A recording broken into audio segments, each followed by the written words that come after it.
வணக்கம். இன்றைக்கி வீடியோவில் நம்ம பால் கொழுக்கட்டை எப்படி செய்கிறதுன்னு பார்க்க போகிறோம். இது ரொம்ப டேஸ்டியாக இருக்குங்க. சின்னவங்கள்லேருந்து பெரியவங்க வரைக்கும் எல்லாத்துக்குமே ரொம்ப பிடிக்கும். ஃபஸ்ட்டு இந்த பால் கொழுக்கட்டை செய்கிறதுக்கு ஒரு மிக்சிங் பவுலில் 1 கப் அளவுக்கு அரிசி மாவு சேர்த்துக்கலாங்க. இது வந்து பச்சரிசி மாவு.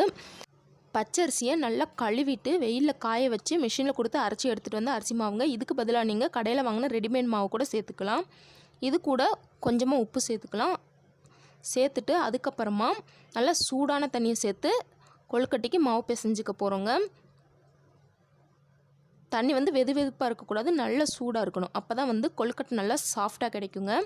முதல்ல தண்ணி ரொம்ப சூடாக இருக்கனால முதல்ல ஸ்பூன் போட்டு நல்லா பிசைஞ்சிட்டு அதுக்கப்புறமா கை வச்சு நல்லா பிசைஞ்சிக்கலாங்க.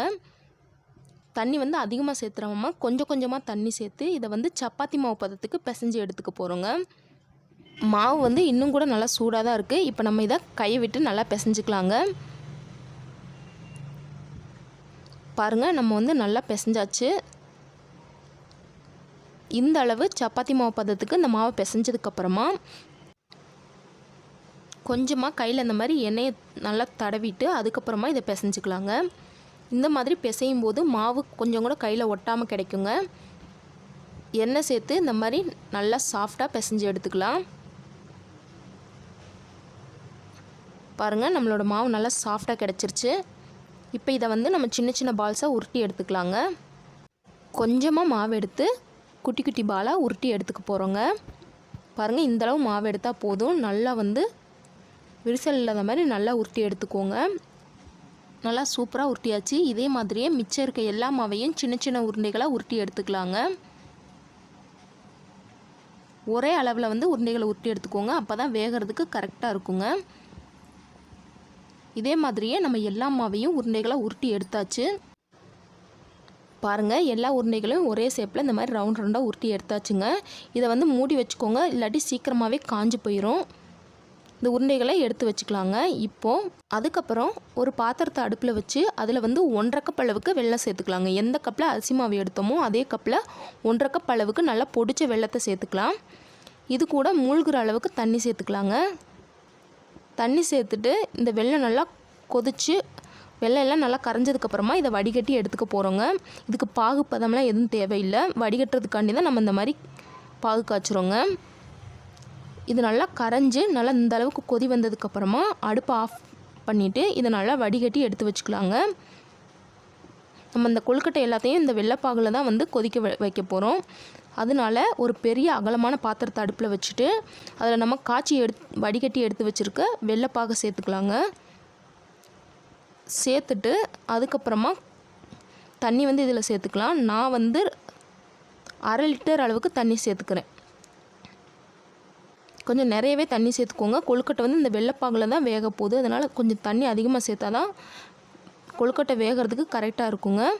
இப்போ இந்த வெள்ளைப்பாகு வந்து நல்லா கொதிச்சிடணும். பாருங்கள், இந்த மாதிரி தலபலன்னு கொதிச்சு வந்ததுக்கப்புறமா இப்போ இதில் நம்ம உருட்டி எடுத்து வச்சுருக்க கொழுக்கட்டைகளை இதில் சேர்த்துக்கலாங்க. சேர்த்துட்டு இதை ஒரு 5 நிமிஷம் நல்லா கொதிக்க விட்டுறலாம். கொழுக்கட்டை வந்து சேர்த்தனையும் கிண்டிங்கன்னா கொழுக்கட்டை வந்து கரைஞ்சி போயிருங்க. அதனால் நல்லா கொதிச்சு வந்ததுக்கப்புறமா தான் நம்ம கொழுக்கட்டையை வந்து கிண்ட ஆரம்பிக்கணும். இந்த மாதிரி கொழுக்கட்டை நல்லா வெந்து வந்ததுக்கப்புறமா இப்போ இதை நம்ம கரண்டி போட்டு கிளற ஆரம்பிச்சுக்கலாங்க. பாருங்கள், நல்லா வெந்துருச்சு. கொழுக்கட்டை நல்லா சாஃப்டாக வெந்திருக்குங்க. இந்த அளவு நல்லா வெந்ததுக்கப்புறமா இப்போ இதில் நம்ம 3லேருந்து 4 ஏலக்காயை நல்லா தட்டி எடுத்து வச்சுருக்கேங்க. அதை சேர்த்துக்கலாம். சேர்த்துட்டு இன்னொரு 5 நிமிஷம் நல்லா கொழுக்கட்டை வேகிற வரைக்கும் இதை கொதிக்க விட்டுறலாங்க. பாருங்கள், எந்த அளவு சூப்பராக கொழுக்கட்டை வெந்துருச்சுன்னு. போட்டோன்னே கிண்டாதீங்க. இந்த மாதிரி நல்லா வெந்ததுக்கப்புறமா கிளறி விட்டுக்கோங்க. ஒரு சிலர் வந்து தண்ணியிலே வேக வைப்பாங்க. அப்படி கூட வேக வச்சு பாகை வந்து கடைசியாக சேர்த்துக்கலாம். அதை விட இந்த மாதிரி வெள்ளத்தில் நல்லா கொழுக்கட்டை வேக வைக்கும்போது வெள்ளமெல்லாம் நல்லா உள்ளே இறங்கி நல்லா டேஸ்டியாக இருக்குங்க. இந்த அளவு நல்லா வெந்ததுக்கப்புறமா ஒரு பவுலில் 1.5 டீஸ்பூன் அளவுக்கு அரிசி மாவு எடுத்துகிட்டு இதில் வந்து கொஞ்சமாக தண்ணி சேர்த்துக்கலாங்க. தண்ணி சேர்த்து இதை நல்லா மிக்ஸ் பண்ணிக்கலாம். கொஞ்சம் கூட கெட்டி இல்லாத அளவுக்கு நல்லா இந்த மாதிரி பேஸ்ட்டு மாதிரி நல்லா மிக்ஸ் பண்ணி எடுத்துக்கலாங்க. பாருங்கள், இப்போ இதை வந்து நம்ம இந்த பால் கொழுக்கட்டையில் சேர்த்துக்கலாங்க. இந்த மாதிரி சேர்க்கறதுனால நம்மளோட பால் கொழுக்கட்டை நல்லா கெட்டியாக நல்லா டேஸ்டியாக கிடைக்குங்க. ஒரு சிலர் இந்த அரிசி மாவுக்கு பதிலாக பாசிப்பருப்பு கூட வேக வச்சு சேர்த்துக்குவாங்க. அதை காட்டிலும் இந்த அரிசி மாவே வந்து நல்லா தான் இருக்குங்க. சேர்த்துட்டு இதை மறுபடியும் ஒரு 5 நிமிஷம் நல்லா கொதிக்க விட்டுறலாம். இந்த பாகு வந்து நல்லா கெட்டியாகிற அளவுக்கு கொதிக்க விட்டுறலாங்க. பாருங்கள், நம்மளோட பால் கொழுக்கட்டை நல்லா கெட்டியாயிருச்சு.